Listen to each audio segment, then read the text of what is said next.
Ari, you probably know, because I know you listen to this podcast all the time, that we have a section where you have to answer the questions that we get from visitors, right? So 2 visitor centers, people email, they text us. Here's the section of the podcast we call We Get Questions. You ready? You haven't seen these yet? No. Okay. Do you want to? No. Good. Here we go. This one came in. This is from a woman. Is this a general question or is this somebody asking me a question? However you want it. Okay. These are 4 questions I can read. This woman listens to the podcast. She lives in Michigan. So, oh, wow. So maybe she knows Douglas Keene. Awesome. He's also a Michigander. And she listens to it, and she actually texted this to our text line, the 707-996-1090. And she says, hello. We are planning a trip, and I have a lodging question.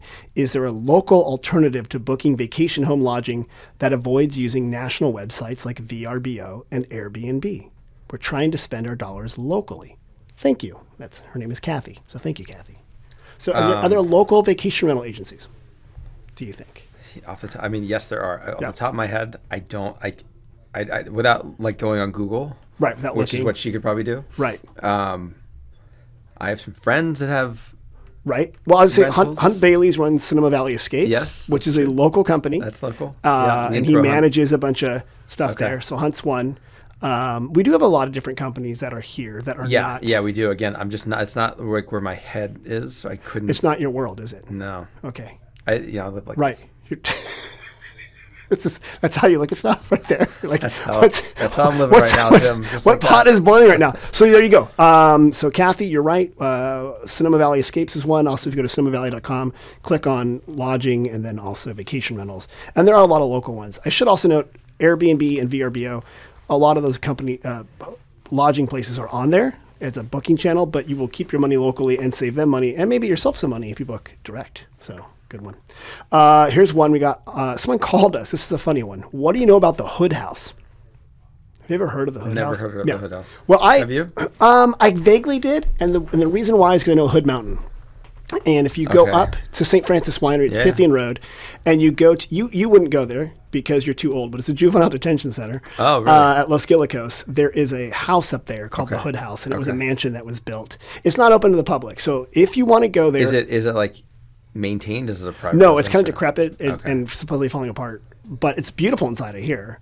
But the only way to get there is to be under 18 and commit a crime and go to a juvenile detention center. So probably don't go there. No. Right. But if you go to Hood Mountain, you pass by. I do some trail running up there. Yeah, and you'll pass like on the left. You've seen it. You've seen this house. It's just surrounded by some of the juvenile detention center stuff. So But there you go. I think I was chased actually by a few younger gentlemen. Yeah. And you're like, I got to work on my cardio. Work on my cardio. Here we go. This one you might know.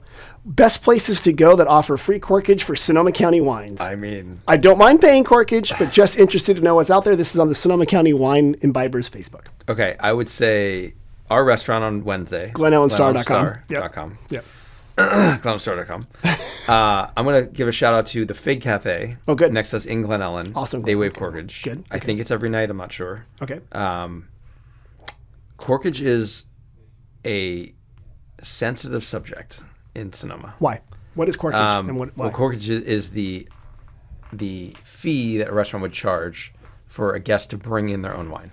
Okay. Why would you do that? Can I also bring in my own food?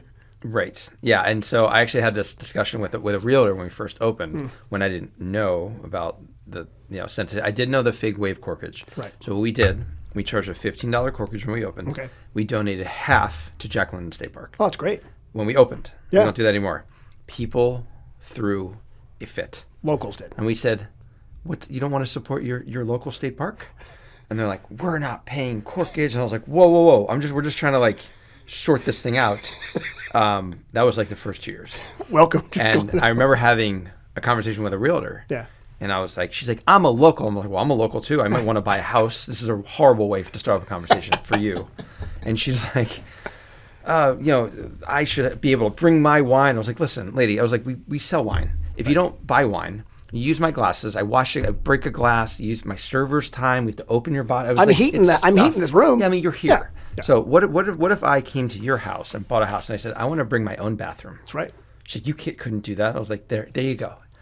I don't know if she got the point, but it was like, that's the thing. How about this? I want to take my 3% commission to myself when I buy my own house. Yeah, or something like which that. you Right. can actually negotiate now. I see it. I've heard about So anyway, so long story short, corkage. Now, if you have a special bottle of wine and you are a winemaker and they want to bring it and share it, I mean, it's fine. It's Yeah, fine. right. But if you're just going to bring a bottle that. Right. because you don't want to buy a bottle in a restaurant, then I have a problem with that. And Yeah. a lot of people do. No, people don't understand this, but oftentimes wine is a way to make money for a restaurant because food has a high cost and a high labor cost, and so you're eating into your business plan. I'm going to go one step beyond that. We put, and I'm going to give it to Spencer and my wife Erin, but they put a lot of energy and effort all year round. I know it sounds like it's not work, but tasting at wineries. No, yeah. But selectively tasting wineries and partnering with, small 5,000 case, and under productions and something it's not all local, but Right. a lot of it is. Right. And there's a lot of work and research and tasting and conversations and negotiating and taking the staff and training. And there's a lot that goes into the wine program. So if you're going to choose a restaurant and you're going to eat there and it's not neighborhood night, Right.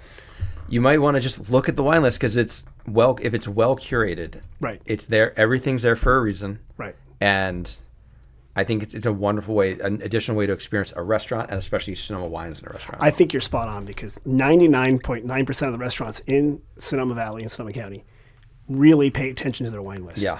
'Cause they build restaurants around them, right? Not only do they have to pay attention, the average consumer, especially now, the local consumer, they know exactly, they know what they're looking at. They know what they can buy these wines. Right. So, and a lot of them are actually reasonably priced because They actually much more reasonably priced than when I go to other big way cities. more. I mean, if you see some of the labels Right. that we carry on a restaurant in New York, and I'm like, are you effing kidding me? Isn't That that- is crazy. Because I know the guy that makes this wine. Yeah. What the hell? And so it's just, I would argue that Napa and Sonoma, Yeah.